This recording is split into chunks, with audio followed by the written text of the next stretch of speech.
हाँ जी मेरे प्रभु जी, सभी को नमस्ते प्रणाम। तो किसी का कोई प्रश्न है तो बताइए। हाँ प्रणाम जी प्रभु जी। बोलिए। हाँ जी प्रणाम बोलिए। प्रभु जी, मनुष्य अपने जीवन में किसी न किसी वक्त गुरु के पास तो जाता ही है, या उसे किसी ऐसे क्षण में लगता है कि अब मुझे गुरु की आवश्यकता है, हाँ चाहे जी। उसके पीछे उसका सा भी रीजन हो। तो प्रभु जी, एक साधक को अपने गुरु एक साधक जो होता है वो अपने गुरु के पास क्यों जाता है, और यदि वो जाता है तो उसको क्या सोच के जाना चाहिए? देखो, यहाँ बहुत प्रकार के साधक होते हैं। हमारे पास जो है ना, बहुत सारे मैसेज आते हैं। अब एक भाई ने 3 साल पहले मैसेज भेजा था कि क्या आप मेरे सर पे हाथ रख दोगे तो मेरी कुंडलिनी जागृत हो जाएगी। ये उसका पहला प्रश्न था। आप समझे। जी प्रभु जी।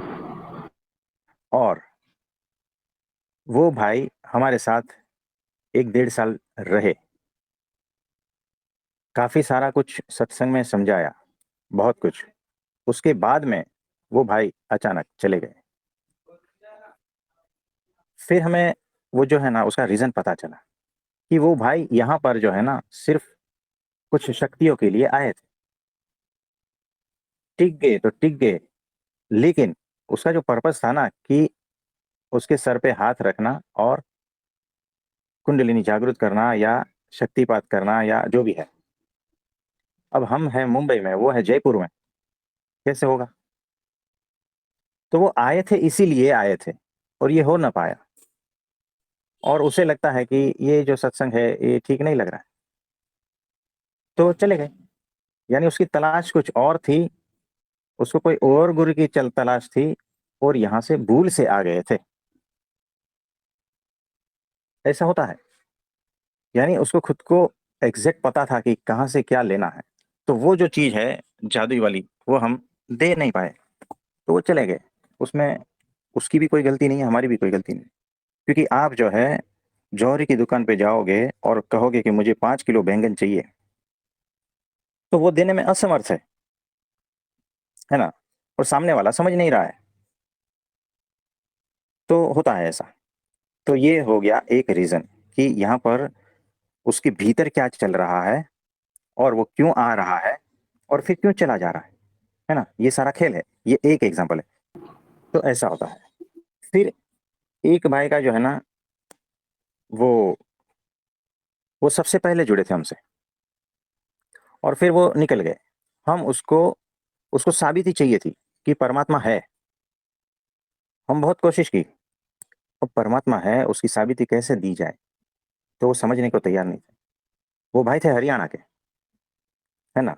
और किसी भी तरह से वो सारा आर्ग्यूमेंट कि ऐसा है वैसा है, हम जो भी कुछ बोलते हैं ना, सारा आर्ग्यूमेंट। यानी वो संशय से पूर्ण रूप से भरे थे। हमने कहा कि ये संशय सारा छोड़ दो, इससे कुछ नहीं पाओगे, इससे मन विचलित होगा, दुखी होगे, नरक में जियोगे। लेकिन वो नहीं मान रहे। और वो सारा कुछ कर नहीं पाए। फिर कुछ दिन गायब हो गए, कुछ महीने तक। फिर एक दिन अचानक आया फोन कि वो किसी बगीचे में बैठे हैं, उसे पता ही नहीं है कि कहाँ बैठे हैं, घर वाले परेशान हैं। मतलब इस तरह की हालत हो गई है उसकी। और उसे पता ही नहीं है कि घर किस तरफ है और क्या है कहाँ है। यानी इतना ज्यादा दिमाग खपा दिया तुमने। परमात्मा तो मिलने से दूर। तो किस लिए आए हो, ये स्पष्टता नहीं है। कभी कभी तब भी गड़बड़ हो जाती है। तो ये बात है। तो ऐसे बहुत सारे नेगेटिव वाले भी होते हैं। बोलते हैं अगर परमात्मा है तो मेरे जीवन में ऐसा क्यों। तो शिकायतें वाले बहुत आते हैं, वैसे भी लोग हैं। तो उसे पता ही नहीं है कि मैं गुरु के पास क्यों जा रहा हूं। ये स्पष्टता जब तक नहीं रहेगी ना, तब तक भटकते रहोगे। तब तक थोड़ी देर रहोगे, टिके रहोगे। वो क्या बोलते हैं ये भी सुनाई देता है, लेकिन समझ में नहीं आएगा तुम क्यों आए हो। ये ध्येय स्पष्ट होना चाहिए, है ना। तो एक शिष्य को, एक साधक को, जो भी है, उसे ये स्पष्टता होनी चाहिए कि मैं क्यों आया हूं। आपको पता है मेडिकल कॉलेज में एडमिशन लेते हैं ना, तो वो जो विद्यार्थी है उसे पता होता है ना कि मुझे डॉक्टर बनना है। है ना, तो उसी प्रकार की कॉलेज में ही एडमिशन लेगा ना, वो वकील की कॉलेज में थोड़ी एडमिशन लेगा, बताओ। कायदा की कॉलेज में एडमिशन नहीं लेगा, वो आर्ट्स की कॉलेज में भी एडमिशन नहीं लेगा। उसे थोड़ा ध्येय स्पष्ट है कि मुझे कहाँ जाना है, क्या बनना है। तो जिसको ध्येय स्पष्ट नहीं है ना, वो उलझ जाते हैं,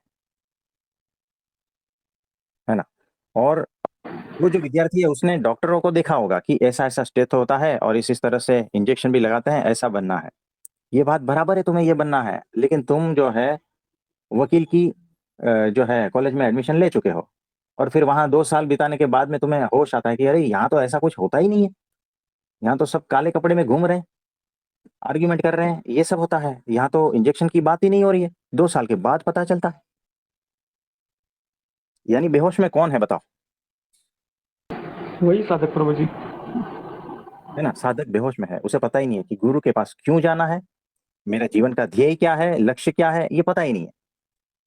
और इसलिए जाता तो है, लेकिन जब थोड़ा थोड़ा होश में आने लगता है तो पता चलता है कि अरे ये तो कहीं गलत जगह पे आ गया मैं। मेरा, देखो मेरे पास सिद्धि वाले आते हैं, कुछ कुछ लोग तो ऐसा कहते हैं कि मैं, मुझे ऐसा कुछ बता दो, ऐसी साधना बता दो ताकि मैं जो है ना लोगों का कल्याण करूं। और मतलब कि मुझे सारा लोगों का दुख दिखता है, तो मुझे ऐसा चाहिए कि मैं अगर बोल दूं ना तो उसका दुख दूर हो जाए, ऐसा मुझे कुछ साधना बता दो, सिद्धि बता दो। अब ये क्या बात हुई? तो तुम्हें सबका दुख दिखता है तो परमात्मा को नहीं दिखता होगा? तुम इतने बड़े हो गए हो, परमात्मा से भी ज्यादा तुम्हें दिखता है, परमात्मा से भी ज्यादा तुम्हें होश है और समझदारी है ना। तो कुछ जादुई छड़िया के लिए आते हैं हमारे पास, हम उसको अवॉइड कर देते हैं, देखो भाई ये रास्ता तुम्हारा नहीं है, तुम रॉन्ग नंबर पे आ गए हो, तो हम प्रेम से उसको विदा कर देते हैं। तो ध्येय की स्पष्टता रहनी चाहिए। अभी 2-3 दिन पहले ही एक भाई का फोन था, मतलब मैसेज था कि मैं एक ऐसे सिद्ध गुरु की तलाश में हूँ और 20 साल से साधना कर रहा हूँ, क्या मुझे साधना छोड़ देनी चाहिए या कुछ मुझे उपाय बताओ। अब ये सारा कुछ किया है तो आज शाम को 7 बजे के आसपास हमें कॉल करेंगे, फिर आगे की बातें उनसे होगी। तो इस तरह से आते हैं कि हम पहले फिर है ना उसको ध्येय की स्पष्टता के बारे में, अब तो हमने कह दिया है कि अगर ये चीज चाहिए तो नहीं, निकल जाओ यहाँ से। तो ऐसे होते हैं। और कभी कभी कहते हैं कि हम, हमारा ये ध्येय है, यानी आइडियल ध्येय बताते हैं, और फिर हकीकत में छिपा हुआ ध्येय अलग होता है। छिपा हुआ जो अहंकार है, छिपा हुआ इच्छाएं है, कामना है, ये अलग होती है।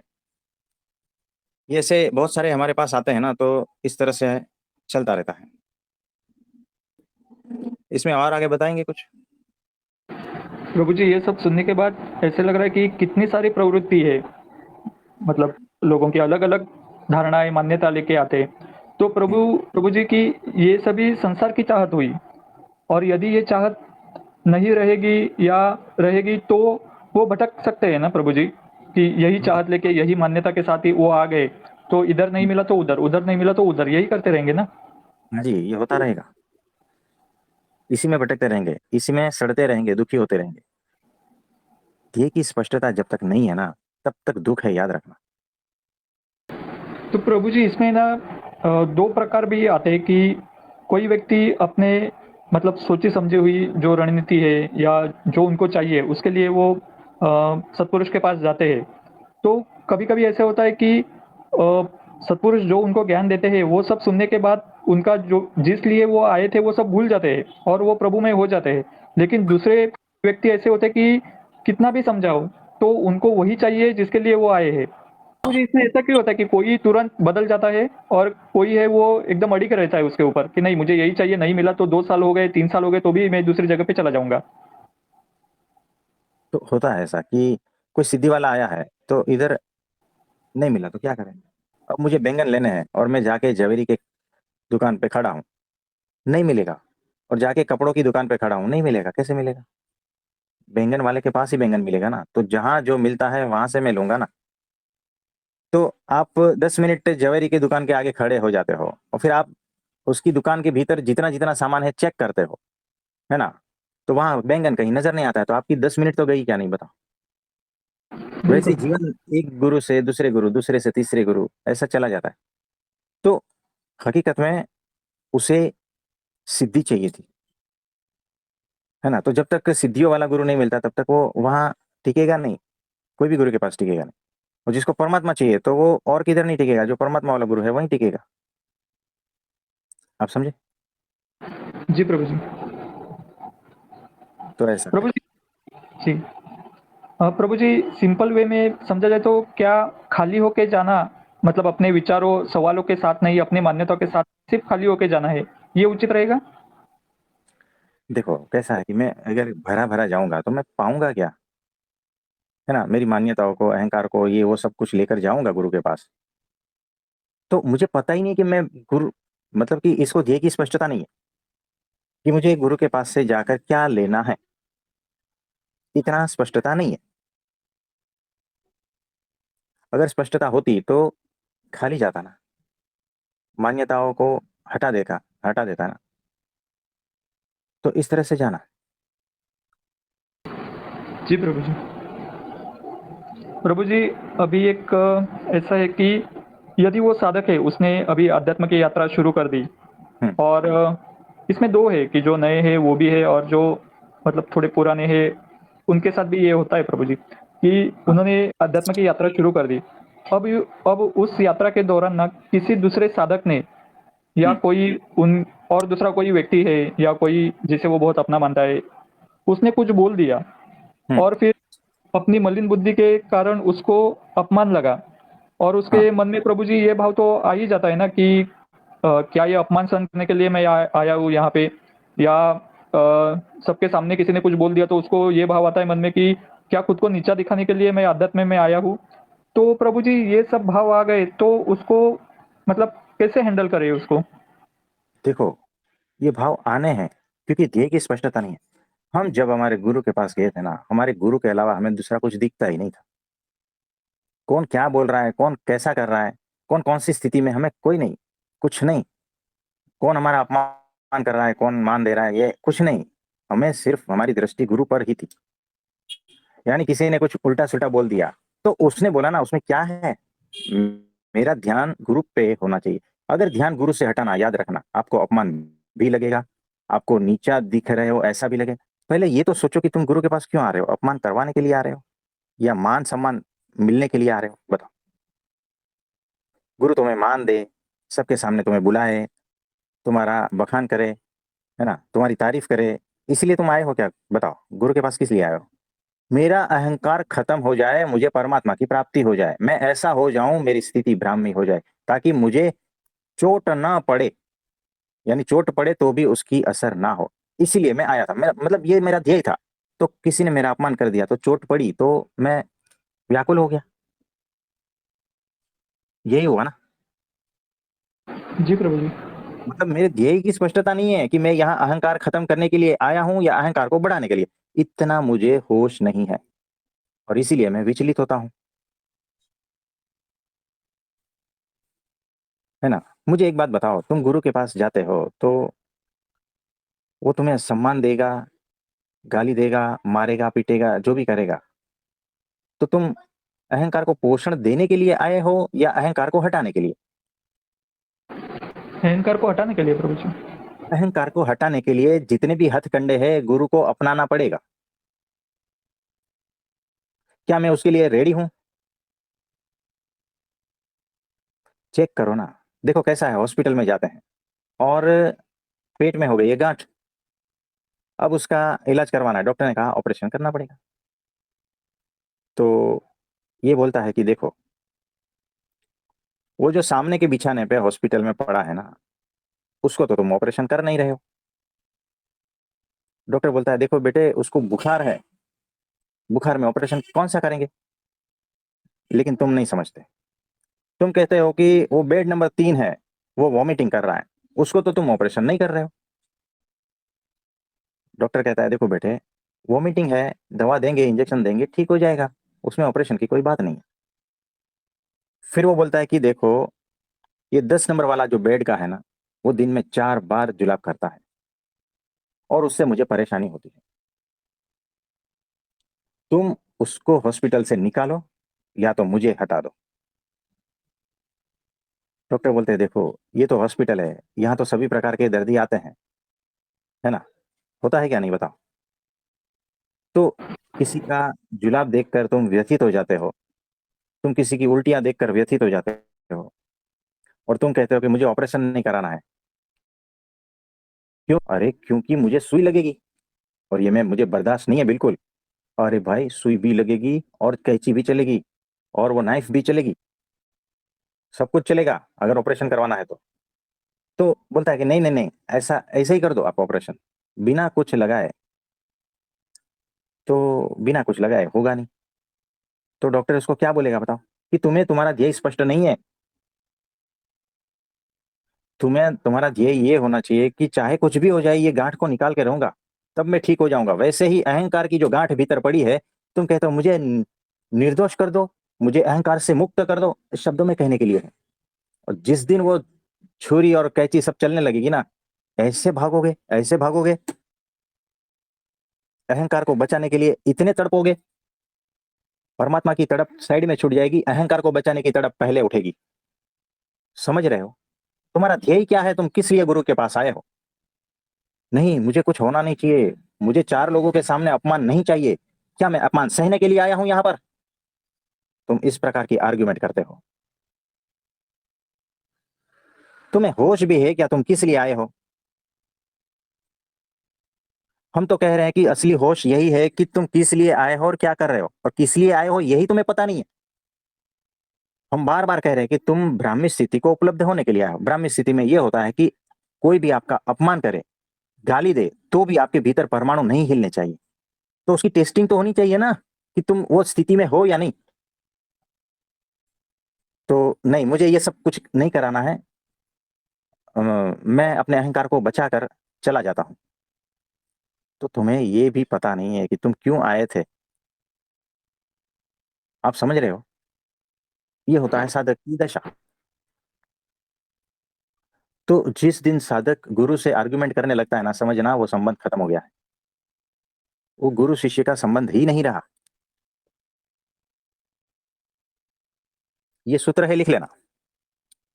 जिस दिन गुरु के साथ में शिष्य आर्गुमेंट में उतरता है ना, समझना कि वो आर्गुमेंट अहंकार से हो रही है।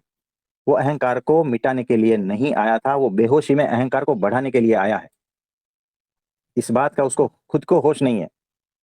हमारे पास ऐसे बहुत है। आप समझ रहे हो? जी प्रभु जी।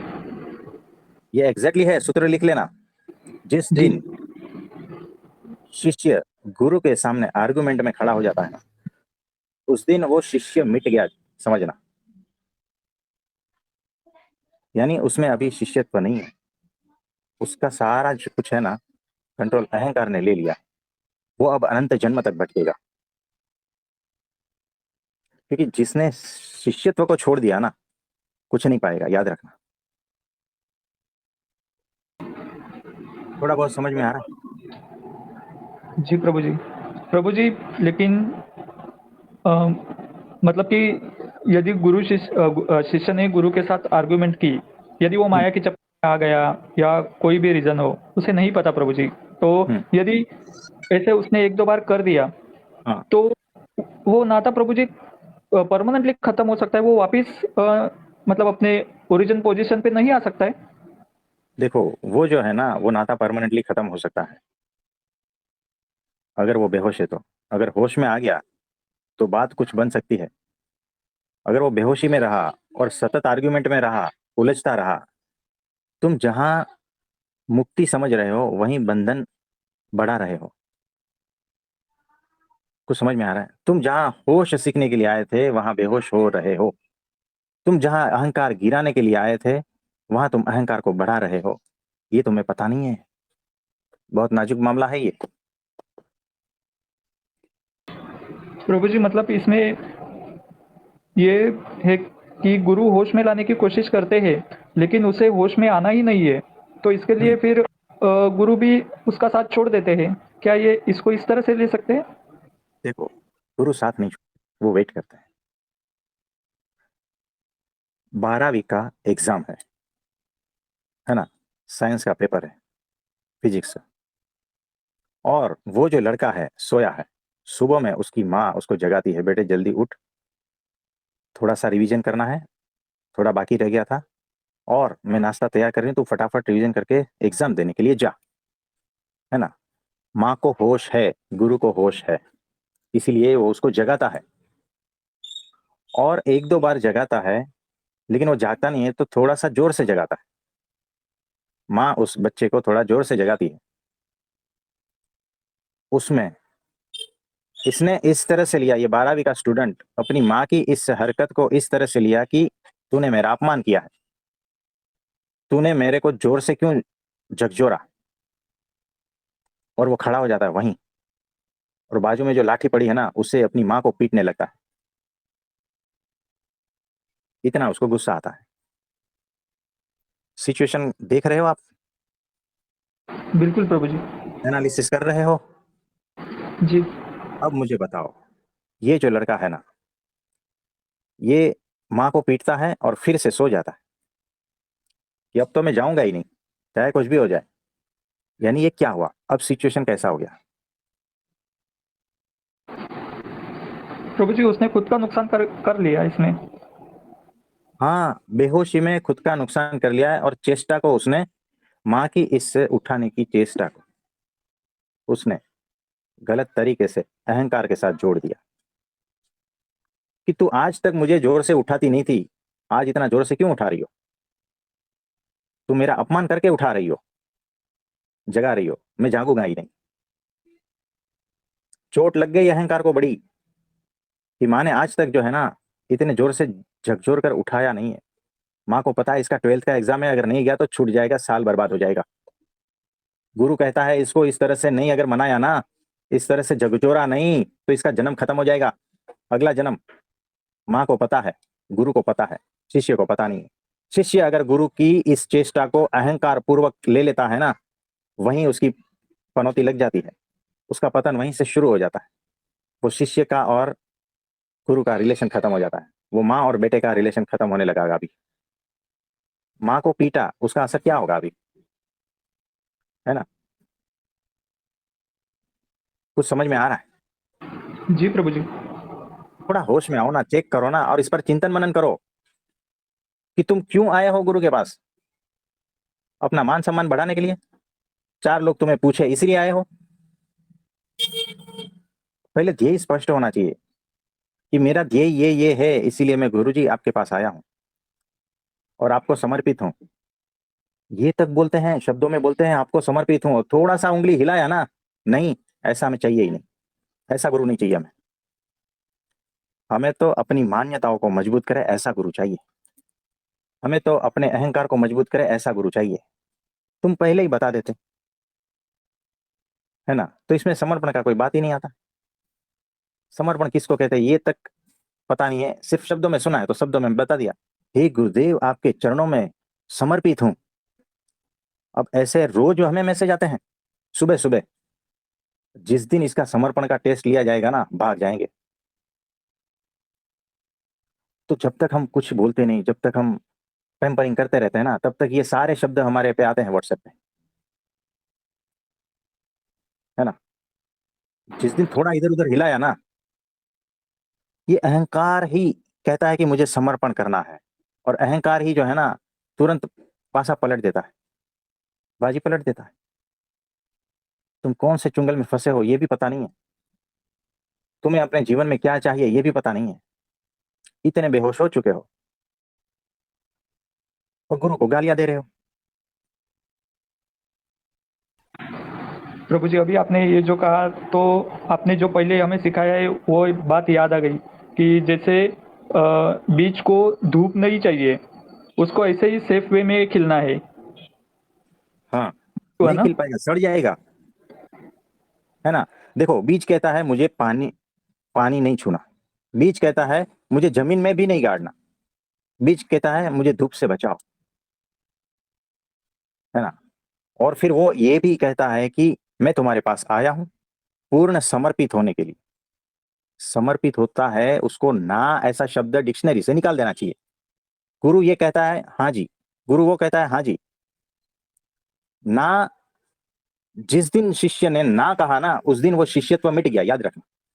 यानी अहंकार को बचा बचा कर वो बीज कहता है कि मुझे वृक्ष बना दो, मैं समर्पित हूं, लेकिन मेरी ये शर्त है ना, कि मुझे पानी छूना नहीं चाहिए, मुझे जमीन में गाड़ा नहीं जाएगा, और मुझे धूप में नहीं, मुझे हवा भी नहीं चाहिए।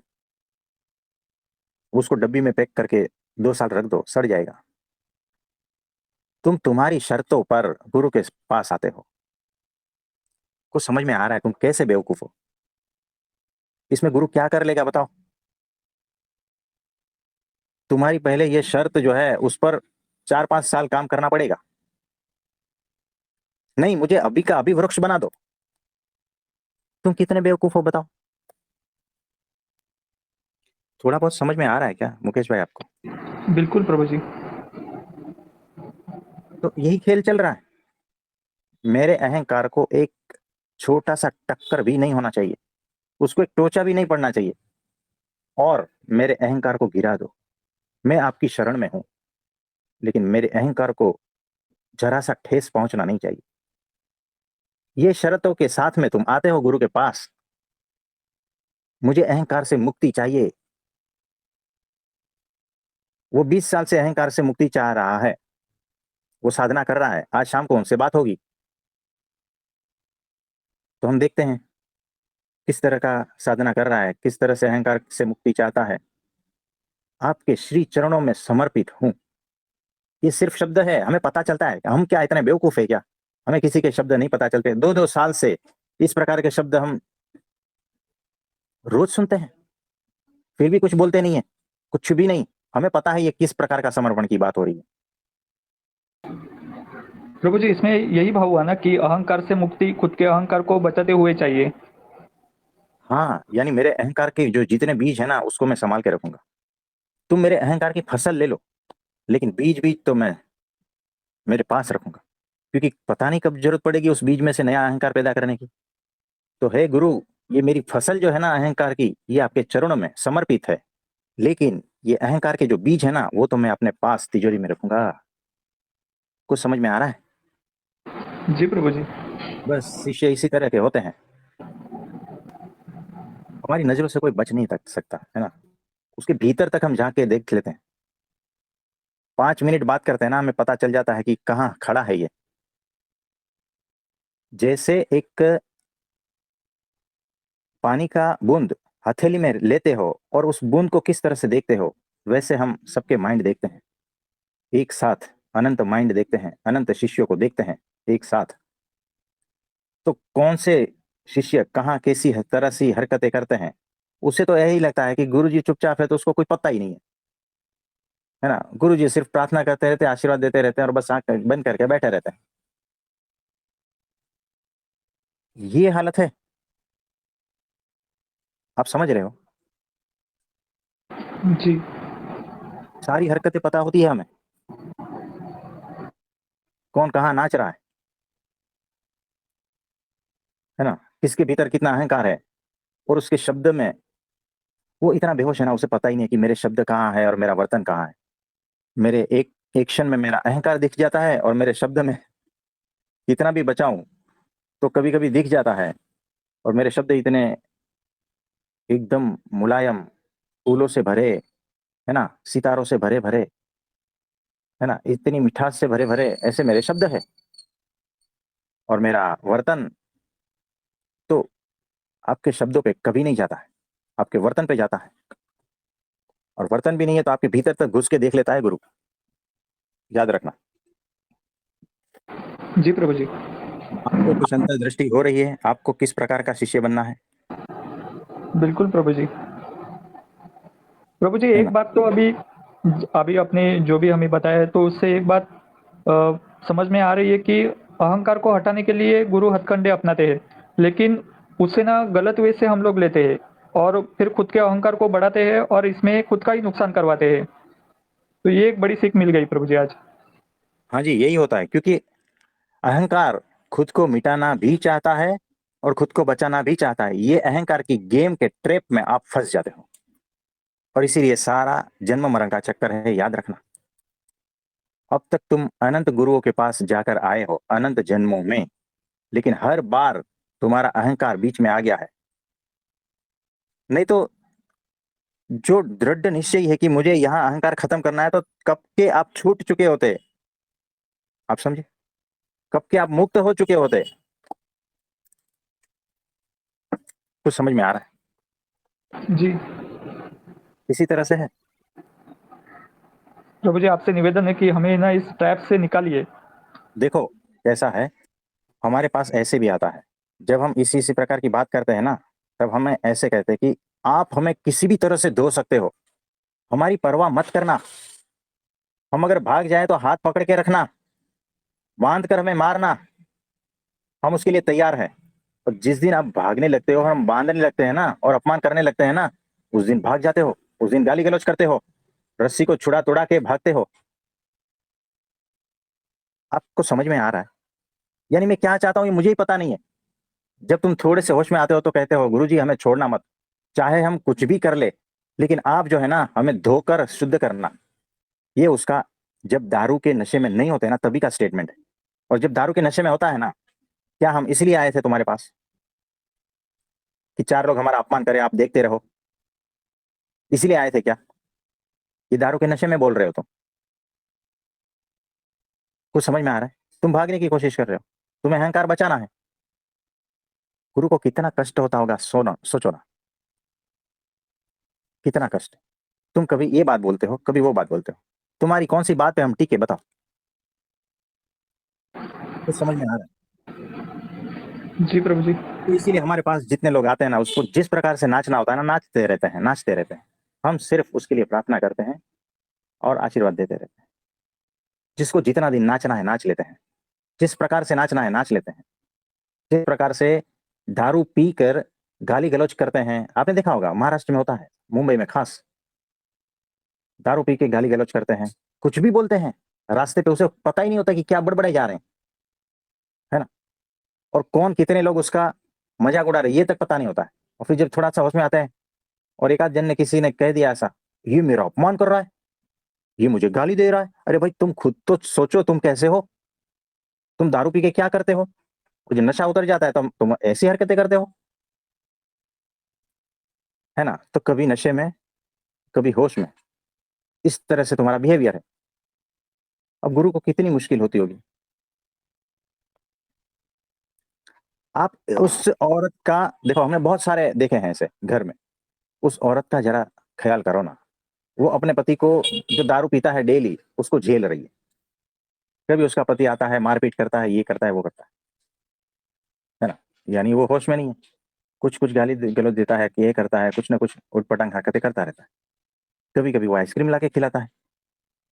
अब ये जो औरत है उसे पता ही नहीं कि ये पति है कौन, असली स्वरूप क्या है ना, इसको किस तरह से डील करे। आप समझ रहे हो, गुरु की हालत ऐसी है।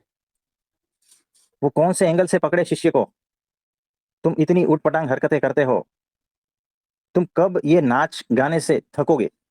गाना यानी गाली गलौज, बड़बड़ाहट, और नाचना यानी ये जो तुम दारू पी के हरकतें करते हो ना, वो नाचना।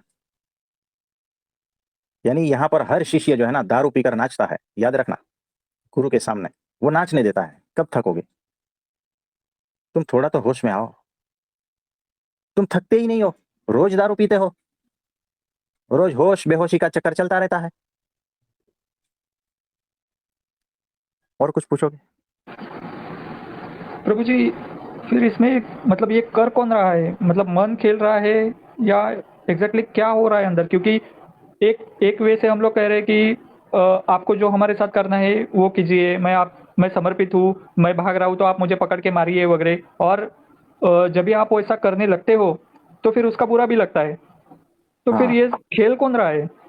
देखो ये खेल कौन रहा है पता है, ये अहंकार का एक खेल है। और तुम बेहोश हो, बस इतना समझ ला, तुम बेहोश हो और अहंकार का खेल चल रहा है, नाच रहा है, और कुछ नहीं है। और तुम कहते हो हम अध्यात्म में आए, तुम कहते हो हम गुरु के पास आए, तुम कहते हो हम गुरु को समर्पित है। किस तरह का समर्पण भाई? गुरु की एक बात माननी नहीं है, लेकिन मैं मेरे गुरु को समर्पित हूं, ये तुम कौन से लेवल से बोल रहे हो? कौन सी भांग पीकर बोल रहे हो? कौन सी इंग्लिश विदेशी देसी पीकर भी बोल रहे हो, ये बताओ, है ना। गुरु को मैं समर्पित हूं, ये शब्द कहीं से सुन लिया है तो मैं लिखना चालू कर दिया। और फिर उससे रिलेटेड बहुत बहुत सारे श्लोक है ना, गुरु से वो सारे के सारे श्लोक आते हैं हमारे पे, व्हाट्सएप पे सारे श्लोक आते हैं। फिर जब हम कुछ कहते हैं ना तो आर्ग्यूमेंट चालू हो जाती है। मैं समर्पित हूं और फिर भी आर्ग्यू कर रहा हूं, यानी मैं होश में हूं या बेहोशी में हूं, मैं कौन सी स्थिति में हूं मुझे ही पता नहीं है। हम ऐसे लोगों से डील कर रहे हैं, और ऐसे एक नहीं कई होते हैं, कई। आप समझ रहे हो गुरु की हालत। बिल्कुल प्रभु जी। तो ये होती है गुरु की करुणा।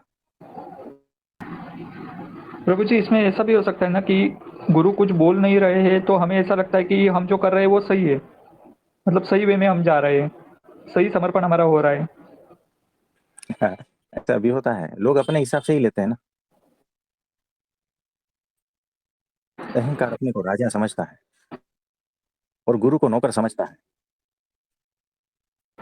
आपको पता है हमारे गुरु जी कितना सहन करते हैं, कैसे कैसे महाभयंकर अहंकार को पाल के रखते हैं, है ना। यानी उनके शिष्य में महाभयंकर अहंकारी लोग हैं, फिर भी हमारे गुरु जी कितनी विनम्रता से उनको रखते हैं ताकि उसका कल्याण बिगड़े नहीं। आप समझ रहे हो। बिल्कुल। यानी उनके पास लाखों ऐसे हैं, लाखों जिसका जेल रहे हैं, उन्हें भी पता है कि ये इतना महाभयंकर अहंकारी है, फिर भी वो हाथ जोड़कर हमारे गुरुजी उस शिष्य के सामने हाथ जोड़कर खड़े रहते हैं, क्योंकि हमारे गुरुजी को पता है अगर एक भी हल्की सी खरोच भी उसके अहंकार को आई ना तो भाग जाएगा, और अनंत काल के लिए भाग जाएगा, ये अनंत जन्मों तक ये भटकेगा। तो हमारे गुरुजी ऐसे हैं। प्रभु जी, इसमें और एक है कि अभी अभिमान का आप बता रहे हो, तो कभी कभी सत्संग में ऐसा भी, मतलब आध्यात्मिक मार्ग में ऐसा भी होता है कि भगवान के सत्संग में खुद की वैल्यू को जांचना प्रभु जी, या उसका अभिमान होना, तो ये कितनी बड़ी गलती है। कभी कभी साधक के मन में ऐसा विचार भी आता है ना प्रभु जी कि सत्संग में मेरी कोई वैल्यू ही नहीं है, या मुझे कोई पसंद ही नहीं करता है। तो फिर प्रभु जी ये क्यों आता है और उस वक्त क्या करना चाहिए? तो ऐसा होता है कि अहंकार को ऐसा लगता है कि सत्संग में मेरी वैल्यू हो, सत्संग में मैं सबसे प्रिय हूं, सब मुझे पूछना चाहिए। अहंकार को ऐसा ही होता है, ये नेचुरल बात है। उसे पता ही नहीं कि ये मेरा अहंकार कूद कूद कर पुकार रहा है ना। भाई तुम इसलिए आए हो कि तुम्हारी वैल्यू हो सत्संग में, तो गुरु तुम्हें सम्मान देने के लिए बैठे हैं। गुरु को खुद सम्मान नहीं चाहिए, वो मान अपमान से परे हैं। और तुम समझ नहीं पा रहे हो तुम्हारे गुरु किस अवस्था में है। तुम्हें सिर्फ बाह्य ढांचा दिखता है गुरु का, और कुछ नहीं दिखता है। बाहर की हरकतें दिखती हैं, और कुछ नहीं दिखता है। और इसीलिए तुम भ्रमित हो जाते हो। तुम्हें लगता है ये तो मेरे जैसा ही है, बात खत्म हो गई। जिस दिन तुम्हें ऐसा लगेगा ना कि ये गुरु मेरे जैसा ही है, उस दिन तुम्हारी पनौती चालू, तुम्हारा पतन चालू। यानी तुमने गुरु को अपने जैसा बना लिया। और तुम्हें तो पता है ना, अहंकार को पता है, तुम जिसको भी अपने जैसा बनाते हो ना, फिर कीचड़ कीचड़ से खेलेगा, अहंकार अहंकार से खेलेगा, है ना। सारा युद्ध सारा ड्रामा चलेगा। तो पहले सोचो ना कि तुम, कोई मेरी वैल्यू करे, कोई मुझे पूछे, इसलिए आए हो क्या सत्संग में। प्रभु जी, इसमें एक ऐसा है कि क्या हमने हमारे गुरु को एक साँचे में ढाल दिया है कि हमें लग रहा है कि हमारे गुरु ऐसे ही है? हाँ, ये सबसे पहले होता है। शिष्य को सबसे पहले यही होता है कि ये ऐसा है, बात खत्म हो गई। उस ढांचे उस मान्यता में बांध लिया, बस। यानी उसको लिमिट कर दिया है। गुरु अनलिमिटेड है, याद रखना। वो अनंत है, तुम उसको बांध नहीं पाओगे। और ये अहंकार जो है ना, सब चीज को बांधने में लगा हुआ है। सब चीज को अपने कंट्रोल में करने के लिए लगा हुआ है। अहंकार, अहंकार का ये स्वभाव है। तो उसे लगता है कि गुरु को भी मैं अपने कंट्रोल में, अपने कब्जे में कर लूं, है ना। तो तुम थोड़े बेवकूफ हो, तुम हकीकत में नहीं जानते, तुम्हारे कंट्रोल में गुरु आने वाला नहीं है। वो तुम्हारे बंधन को हटा रहा है, वही कोशिश है उनकी, और तुम उसको बंदी बनाने में लगे हो। थोड़ा होश में आओ ना, थोड़ा समझदार बनो ना। तुम्हारी हरकतें, तुम्हारे शब्द क्या कह रहे हैं, उसको थोड़ा ऑब्जर्व करो ना, सब पता चल जाएगा। और कुछ। प्रभु जी मतलब यहाँ तक धारणा बना के रखी है कि हमारे गुरु जी तो एकदम शांत स्वभाव के हैं, मतलब वो कुछ बोलते नहीं है, हम कुछ भी बोले वो संभाल लेंगे वगैरह। तो इस धारणा की वजह से ही हम बहुत बड़ी गलती कर रहे हैं। हाँ जी, ये ऐसा होता है। तो ये तुम्हारी धारणा को, तुम्हारे को यहाँ टिकाने का थोड़ा सा हो सकता है, ताकि तुम इस तरह से भी थोड़ा सा रुको। क्योंकि रुकोगे ना तो तुम कभी ना कभी सुधर जाओगे, कभी ना कभी अहंकार मुक्त हो ही जाओगे, अगर तुम रुके रहे तो। अगर तुम रुकोगे ही नहीं तो क्या होगा, है ना। यानी मैं जो है अपने कपड़े धुलवाने के लिए लॉन्ड्री पे जाता हूँ, लॉन्ड्री वाला कहता है कि 2 घंटा लगेगा, आप रुको। क्योंकि उसको धोना है, सुखाना है और इस्त्री करना है, तो कम से कम 2 घंटा तो लगेगा किसी भी हालत में। यहाँ तो पूरा पूरा दिन लगता है ना, आपने देखा होगा, हर घर में होता है ये। कितना घंटा लगता है कपड़ा धोने में, उसको सुखाने में, और फिर उसको इस्त्री करने में कितना घंटा लगता है बताओ। 2-3 घंटा तो लगता ही है प्रभु जी। हम मिनिमम मिनिमम 2 घंटा पकड़ते हैं, चलो सारा कुछ करके भी। अच्छी खासी धूप है, वॉशिंग मशीन में एकदम ड्राई हो गया है ना। और इस्त्री भी जो है दो दो जन लगे हुए हैं, फटाफट फटाफट कर देते हैं, है ना। 2 घंटा तो लगेगा ही। लेकिन वो जो लॉन्ड्री वाला कहता है कि भाई साहब 2 घंटा लगेगा, आपको रुकना पड़ेगा, तो बोलता है मुझे 10 मिनट में चाहिए, मैं तो ही रुकूंगा, नहीं तो नहीं रुकूंगा। तो वो लॉन्ड्री वाला क्या कहेगा कि देखो तुम्हें कपड़ा भी धुलना है और रुकना भी नहीं है, ये कैसे होगा, तुम्हें कपड़े भी देने नहीं है हमें। बोलता है 10 मिनट दूंगा, उसके बाद में वापस ले लूंगा। अब ये बेवकूफी हुई या नहीं बताओ। बड़ी बेवकूफ़ी हुई ये तो प्रभु जी। है ना। तो मुझे स्वच्छ भी होना है, मुझे निर्दोष भी होना है, मेरे दोषों को हटाना भी है, लेकिन मैं टिकूंगा नहीं, है ना, गुरु के पास टिकूंगा नहीं। तो दोष मुक्त भी होना है, मुझे निर्दोषता की उपलब्धि भी करनी है, मुझे आत्म साक्षात्कार, परमात्मा का साक्षात्कार, ये सारा कुछ करना है, लेकिन मैं रुकने वाला नहीं हूं। क्या कहोगे ऐसे शिष्य को, क्या कहोगे बताओ। मैं भाग जाऊंगा यहाँ से, हाँ, रुकूंगा नहीं। बहुत बड़ा मूर्ख कहेंगे। ना। तो क्यों भाग जाऊंगा, क्योंकि तुमने मेरा अपमान किया, मेरे अहंकार को चोट पहुंची है।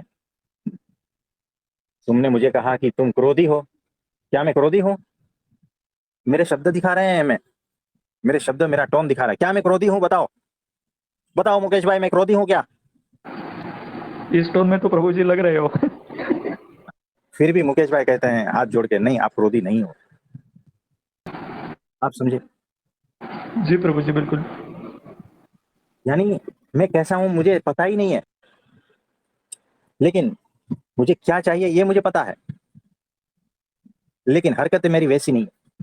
मुझे एक कपड़े को धुलवा कर इस्त्री कराना है, ये मेरा ध्येय है, लेकिन उसके लिए मैं रेडी नहीं हूं, उस ध्येय के लिए मैं रेडी नहीं हूं। और लॉन्ड्री वाला कहता है 2 घंटा लगेगा भाई साहब, यहाँ रुको। बोलता है मैं रेडी नहीं हूं, मुझे क्या चाहिए ये मुझे पता है। यानी ये सारा हवाई कल्पना की बातें हैं। कुछ समझ में आ रहा है। जी। ऐसे शिष्य का क्या होगा बताओ। ये जो पिछले 1 घंटे से सत्संग कर रहे हैं ना, उस प्रकार के शिष्य का क्या होगा, मुझे शॉर्ट में बता सकते हो 2-5 लाइन में। प्रभु जी यदि उसने दिल से वो सरेंडर हो गया गुरु के पास, गुरु की सभी बातें उसने मान ली, और फिर जो जो उसकी सोच है, जो उसकी मान्यता है या जो सोच के वो गुरु से जुड़ा है, उसे उसने हटाया और जो गुरु बोल रहे हैं वही सिर्फ सुन के उसके ऊपर उसने मार्गक्रमण कर दिया, तो फिर उसका कल्याण है प्रभु जी, अदरवाइज कुछ नहीं हो सकता। बराबर है। तो ऐसा शिष्य जो है ना वो भटकेगा, वो शिष्य कहलाने के लायक ही नहीं रहेगा, क्योंकि वो अपने स्वभाव के साथ जुड़ा है, गुरु के साथ नहीं जुड़ा है। उसे गुरु प्यारे नहीं है, उसे अपने स्वभाव प्यारे हैं। उसको अपना अहंकार बहुत प्रिय है, उसको गुरु का वचन प्रिय नहीं है, और वो चाहता है कि मैं अहंकार मुक्त हो जाऊं कोई जादू की छड़ी से। ऐसा होने वाला नहीं है। अहंकार मुक्त होना है तो अहंकार को चोट सहन करनी पड़ेगी, महाभयंकर चोटें आएगी अहंकार को, है ना। और होश पूर्वक जब चोट पड़ती है तब समझदारी बढ़ती है, तब शुद्धता आती है, नहीं तो कहाँ आएगी शुद्धता। आप समझे।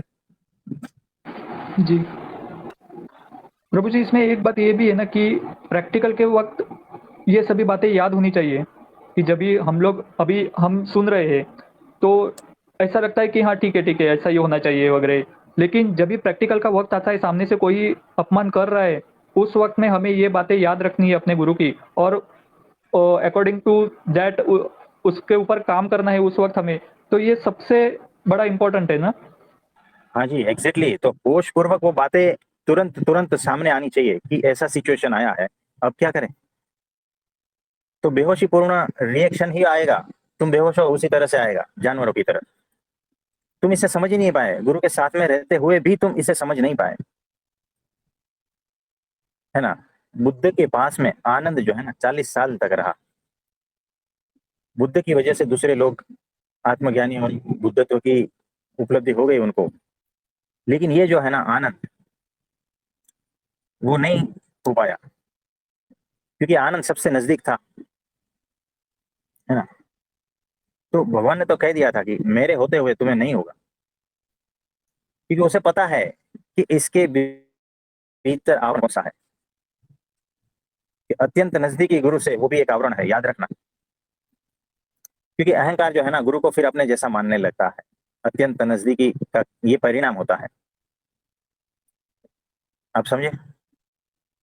जी बस इसी तरह से होता है ये सारा कुछ खेल।